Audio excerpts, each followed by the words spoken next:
মহান আল্লাহ পাক ওনার নবী হযরত ঈসা রূহুল্লাহ আলাইহিস সালাম ওনার প্রতি নাজিলকৃত কিতাব ইনজিল শরীফ অনুসারে তিনি মানুষকে দ্বীনের দাওয়াত দিতেন। দ্বীনের দাওয়াত দিতেন। কথা কই নাকি, ঘুমায় গেছেন নাকি? এই উদ্দেশ্যে সারা এলাকা তিনি সফর করে বেড়াতেন। একদিন সফর করতে করতে তিনি এক স্থানে গিয়ে পৌঁছালেন। সেখানে একজন ইহুদি লোক ছিল। কি লোক ছিল? ইহুদি লোক ছিল। সে হযরত রূহুল্লাহ আলাইহিস সালাম ঈসা আলাইহিস সালাম ওনাকে বলল, হে মহান আল্লাহ পাক ওনার নবী হযরত ঈসা আলাইহিস সালাম, আমি যাচ্ছি আপনার দ্বীন গ্রহণ করতে, আপনার অনুসারী হতে। আপনার কথা শুনে হযরত রূহুল্লাহ আলাইহিস সালাম তার কথা শুনে খুশি হলেন। লোকটা ওনার দ্বীন গ্রহণ করার পর হযরত রূহুল্লাহ আলাইহিস সালাম বললেন, আমি তো এখন চলে যাব, কারণ আমি সফর করতে বের হয়েছি। তোমাকে যা নিয়ম কানুন বলে দিলাম তুমি সেই অনুযায়ী আমল করবে। কিন্তু লোকটা বলল, হুজুর বেয়াদবি মাফ করবেন, আমার মনে আপনার সঙ্গে সফর করার ইচ্ছা ছিল। তার মনে কিসের ইচ্ছা ছিল? কার সাথে? হযরত ঈসা আলাইহিস সালামের সাথে। কার সাথে? ঈসা আলাইহিস সালামের সাথে সফর করার ইচ্ছা ছিল। আমি মহান আল্লাহ পাক ওনার জমিন একটু ঘুরে দেখতে চাই, আর আপনার সহবত ইখতিয়ার করে মহান আল্লাহ পাক ওনার সন্তুষ্টি মোবারক হাসিল করতে চাই। লোকটা তো নিয়ত ভালো। আপনি দয়া করে আমাকে আপনার সঙ্গে নেন। লোকটার কাকুতি মিনতি শুনে হযরত ঈসা আলাইহিস সালাম রাজি হলেন। লোকটাকে সাথে নিয়ে রওনা হলেন। বেশ কিছু দূর সফর করার পর হযরত ঈসা আলাইহিস সালাম ওনার ক্ষুধা লাগলো। ওনার কাছে একটা আটার রুটি ছিল। কয়টা রুটি? একটা আটার রুটি ছিল। তিনি সেটা বের করে খেলেন। লোকটির কাছেও একটি রুটি ছিল, সে একটা রুটি বের করে খেলো। হযরত নবী আলাইহিমুস সালাম ওনারা সবাই মহান আল্লাহ পাক ওনার তরফ থেকে গায়বী ইলম প্রাপ্ত। সুবহানাল্লাহ। সুতরাং হযরত ঈসা রূহুল্লাহ আলাইহিস সালাম জানতেন যে লোকটির কাছে আর একটি রুটি রয়েছে, কিন্তু তাকে যখন এই ব্যাপারে জিজ্ঞাসা করলেন সে বলে, না হুজুর, আমার কাছে দ্বিতীয় কোনো রুটি নাই। আসলে রুটি একটা আছে, কিন্তু হ্যাঁ না করতেছে, আমার কাছে রুটি একটি রুটি ছিল। আপনি যেমনই একটি রুটি খেলেন আমিও একটি রুটি খেলাম। তাই তার অস্বীকার করার কারণ হলো সে ভেবেছিল দ্বিতীয় রুটিটি বের করলে অর্ধেক রুটি হযরত ঈসা আলাইহিস সালাম ওনাকে দিতে হবে। নাউজুবিল্লাহ। হযরত ঈসা আলাইহিস সালাম আর বেশি কিছু তাকে বললেন না, সফর করতে লাগলেন। বেশ কিছু দূর যাওয়ার পর আবার ক্ষুধা লাগলো, কিন্তু সেখানে খাদ্যের কোনো ব্যবস্থা ছিল না, কোনো ঘর বাড়িও ছিল না। শুধু একটা লোক মেষ চড়াচ্ছিল, মেষ। হযরত ঈসা আলাইহিস সালাম সেই মেষ পালকের কাছে নিজের পরিচয় দিয়ে বললেন যে তিনি মহান আল্লাহ পাক ওনার নবী হযরত ঈসা আলাইহিস সালাম। পরিচয় পেয়ে মেষ পালক বেকুল হয়ে গেল, কারণ সে হযরত ঈসা আলাইহিস সালাম ওনাকে অনেক তালাশ করেছে কিন্তু কোথাও পায়নি। আর আজকে তিনি নিজে এসে পরিচয় দিচ্ছেন। সে মহান আল্লাহ পাক ওনার শুকরিয়া আদায় করে হযরত ঈসা আলাইহিস সালাম ওনাকে বললেন, হুজুর আমি আপনার কি খেদমত করতে পারি, আপনি আমাকে আদেশ করুন। তখন হযরত ঈসা আলাইহিস সালাম বললেন, তোমাকে তেমন কোনো খেদমত করতে হবে না, তবে আমাদের ক্ষুধা লেগেছে আর তোমার অনেক মেষ রয়েছে, তাই একটা মেষ যদি আমাদেরকে দাও আমি আবার সেটা তোমাকে ফিরিয়ে দেব। মেষ পালক বলল, হুজুর শুধু একটা কেন গো, আপনি যদি চান আমার সমস্ত মেষ পাল আপনাকে দিয়ে দিব। হযরত রূহুল্লাহ আলাইহিস সালাম বললেন, না সবটা তো আমার দরকার নেই, লাগবে না। তিনি একটা পছন্দ করলেন, ও সেটা জবাই করে খাওয়া দাওয়ার ব্যবস্থা করে দিলেন। খাওয়া শেষে মেষের হাড়গুলো একসাথে করে বললেন, কুম বিইজনিল্লাহ, কুম বিইজনিল্লাহ, মহান আল্লাহ পাক ওনার নির্দেশে জিন্দা হয়ে যাও। সুবহানাল্লাহ। মেষটা আবার জিন্দা হয়ে গেল। সুবহানাল্লাহ। তিনি সেই মেষটাকে ফেরত দিয়ে দিলেন। তিনি বললেন, তোমার থেকে যে মেষ আমি খেয়েছিলাম, নিয়েছিলাম, তা আবার তোমাকে দিয়ে শোধ করে দিলাম। সুবহানাল্লাহ। তারপর হযরত ঈসা আলাইহিস সালাম সেই লোকটিকে বললেন, ওনার সাথের লোকটাকে বললেন, মহান আল্লাহ পাক ওনার কসম যে মহান আল্লাহ পাক এই মুর্দা মেষটাকে জিন্দা করে দিলেন। তোমার সাথে তো দ্বিতীয় আরেকটা রুটি ছিল, সেটা কোথায় গেল বলো দেখি। লোকটি বলল, মহান আল্লাহ পাক ওনার কসম আমার কাছে আর কোনো রুটি নাই। আসলে রুটি নাই, আছে, সে শিকারাই নাই। কত বড় দুনিয়াদার। হযরত ঈসা আলাইহিস সালাম আর কিছু বললেন না, চলতে লাগলেন, পথ চলতে লাগলেন। হযরত ঈসা আলাইহিস সালাম ওনার সাথে একটা আসা বা লাঠি মোবারক ছিল। কি ছিল? লাঠি, আসা বা লাঠি মোবারক ছিল। সেই লাঠি মোবারকের গুণাবলী সম্পর্কে মহান আল্লাহ পাক তিনি বলেছেন, সেই লাঠিটি দিয়ে যদি কোনো মুর্দাকে স্পর্শ করা হতো, তাহলে মহান আল্লাহ পাক ওনার নির্দেশে সে জিন্দা হয়ে যেত। সুবহানাল্লাহ। জন্ম অন্ধকে, অন্ধ মানুষকে যদি স্পর্শ করা হতো সেই লাঠি, তার চোখের পাওয়ার ফিরে পেত, চোখ ভালো হয়ে যেত। সুবহানাল্লাহ। কুষ্ঠ রোগীকে স্পর্শ করলে সে সুস্থ হয়ে যেত। সুবহানাল্লাহ। সফর করতে করতে কিছু দূর গিয়ে হযরত রূহুল্লাহ আলাইহিস সালাম দেখলেন একটা লোক মরে পড়ে আছে। তিনি সেই লাঠি দিয়ে মুর্দাকে স্পর্শ করলেন, গুঁতা দিয়েছেন আর বললেন, কুম বিইজনিল্লাহ। সাথে সাথে মুর্দা ব্যক্তি, মরা ব্যক্তি জিন্দা হয়ে দাঁড়িয়ে গেল। সুবহানাল্লাহ। হযরত ঈসা আলাইহিস সালাম ওনার সাথে সালাম কালাম করে বিদায় নিয়ে চলে গেলেন। তখন হযরত ঈসা আলাইহিস সালাম ওই লোকটিকে আবার বললেন, মহান আল্লাহ পাক ওনার কসম যে মহান আল্লাহ পাক এই মুর্দাকে জিন্দা করলেন, তোমার দ্বিতীয় রুটিটি কোথায়? লোকটি আবার অস্বীকার করলো।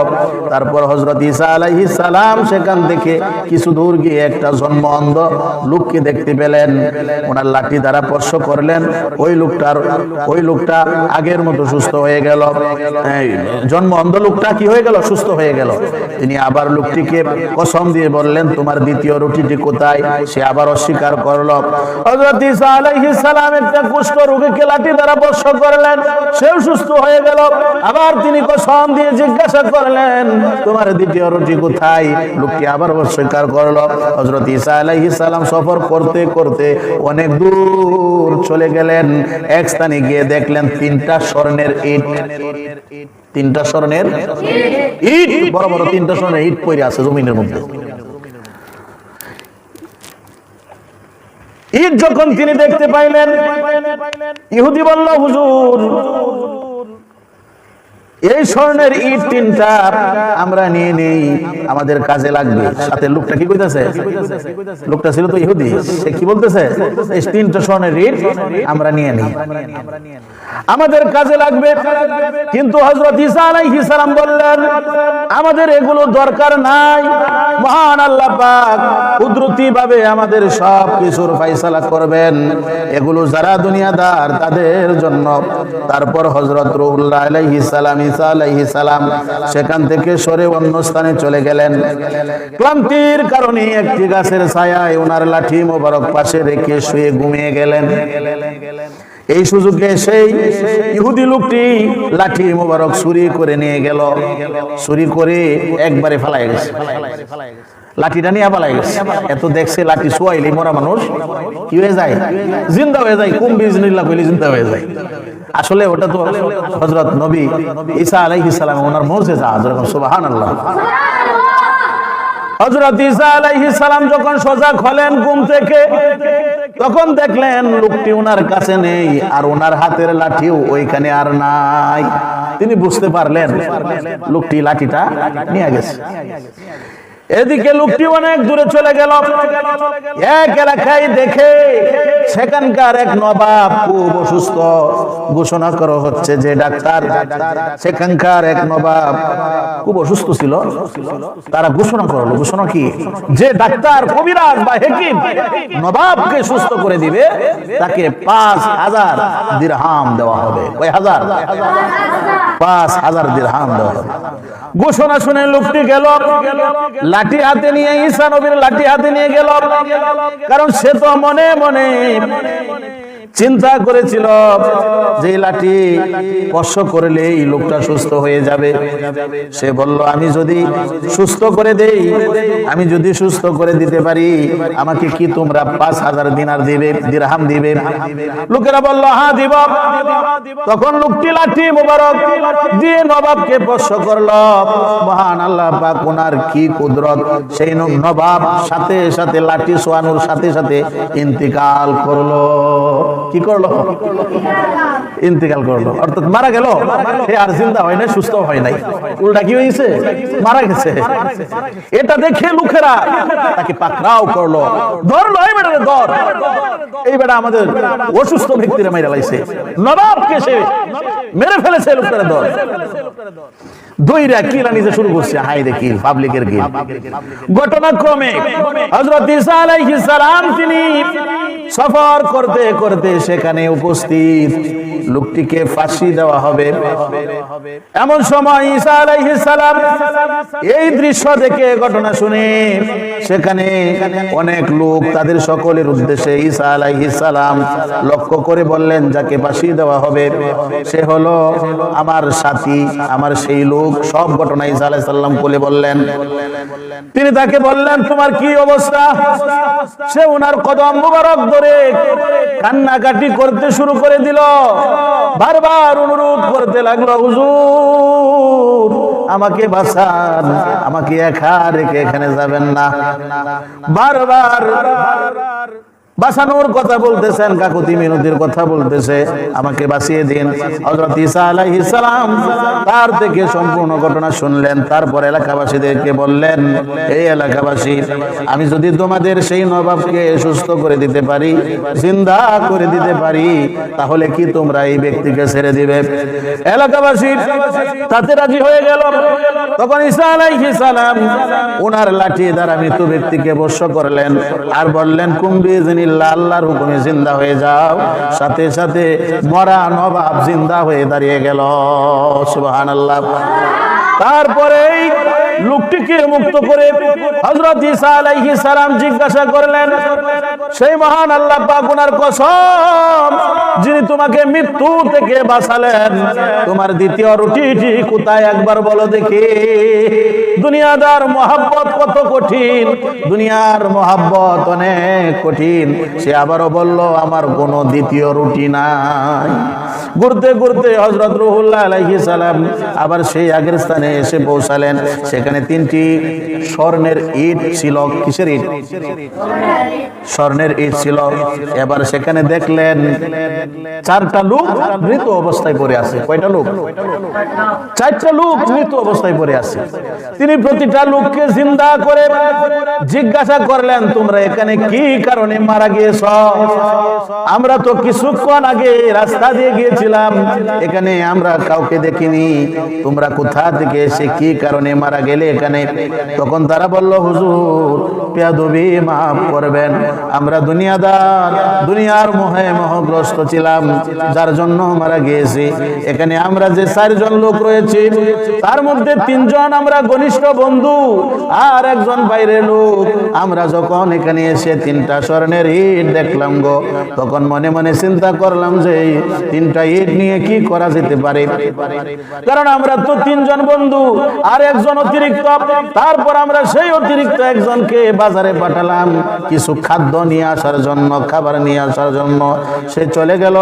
আমরা পরিকল্পনা করলাম সে ফিরে আসার সাথে সাথে তাকে পিটিয়ে হত্যা করব, আর 3 জনে 3টা স্বর্ণের ইট ভাগ করে নিয়ে যাব।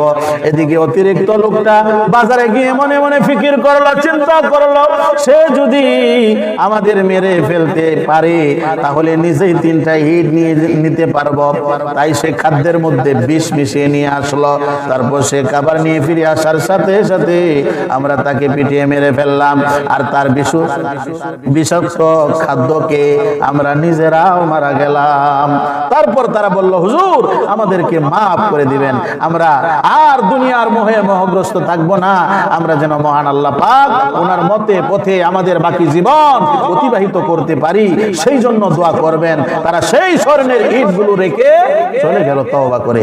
তখন হযরত ঈসা আলাইহিস সালাম বললেন, ও আমার সাথের ব্যক্তি, তুমি তো সফরে আমার সঙ্গী, এখন যেহেতু স্বর্ণের ইট 3টা পাওয়া গিয়েছে, তাহলে বন্টন হবে কি করে? আমার একটা তোমার একটা, আর অতিরিক্ত একটি রুটি যার কাছে রয়েছে সে আরেকটা ইট পাবে, আরেকটা ইট পাবে। তখন সেই দুষ্ট লোকটি তার কমর থেকে একটি রুটি বের করে বলল, হুজুর আপনি তো দেখেছেন আমাকে একটা খেতে, আর এই হলো আরেকটা, কাজে আমাকে 2টা ইট দিয়া দেন, স্বর্ণের 2টা ইট দিয়া দেন। তখন হযরত ঈসা আলাইহিস সালাম বললেন, তুমি কত বড় বদনসিব, আমি তোমাকে এতবার মহান আল্লাহ পাক ওনার কসম দিয়ে জিজ্ঞাসা করলাম, তুমি একবারও স্বীকার করলে না, কিন্তু এখন স্বর্ণের ইট পাওয়ার লোভে তুমি স্বীকার করেছ। হে বখিল, তুমি 3টা ইট নিয়ে যাও, অতি শীঘ্রই তোমার উপর মহান আল্লাহ পাক ওনার গজব নাজিল হবে। লোকটি এতই নিকৃষ্ট যে হযরত ঈসা আলাইহিস সালাম ওনার কথায় কোনো ব্যথ না হয়ে বরং খুশি মনে 3টা ইট নিয়ে রওনা হলো। মহান আল্লাহ পাক ওনার নবী, ওনার কথা তো ওহীর অন্তর্ভুক্ত, তাই কথা অনুসারে ওই লোকটি কিছু দূর যাওয়ার পরে তার উপরে মাটির দর্শে সে নিশ্চিহ্ন হয়ে গেল, মারা গেল। নাউজুবিল্লাহ। পবিত্র হাদিস শরীফ ওনার মধ্যে বর্ণিত রয়েছে, দুনিয়ার মহাব্বত সমস্ত পাপের মূল, দুনিয়ার মহাব্বত সমস্ত পাপের মূল। দেখা যায় সাধারণ লোভ লালসাকে প্রাধান্য দিতে গিয়ে মানুষ আপাত দৃষ্টিতে সাধারণ গুনাহ করে থাকে, যদিও কোনো গুনাহই সাধারণ নয়, এভাবে সাধারণ গুনাহকে গুনাহ মনে করে না। ঠিক কিনা জোরে কোন? এই সাধারণ গুনাহ মনে না করার কারণে মূলত মানুষ ক্রমেই বড় বড় গুনাহের বিষয়েও বেপরোয়া হতে থাকে, যা মানুষকে ধ্বংসের দিকে ঠেলে দিতে থাকে, ঠেলে নিয়ে যায়। তাই গুনাহ থেকে বেঁচে থাকতে হলে আমাদেরকে দুনিয়ার মোহাব্বত একবারে ত্যাগ করার দরকার আছে না নাই? আরো জোরে কোন আছে না নাই?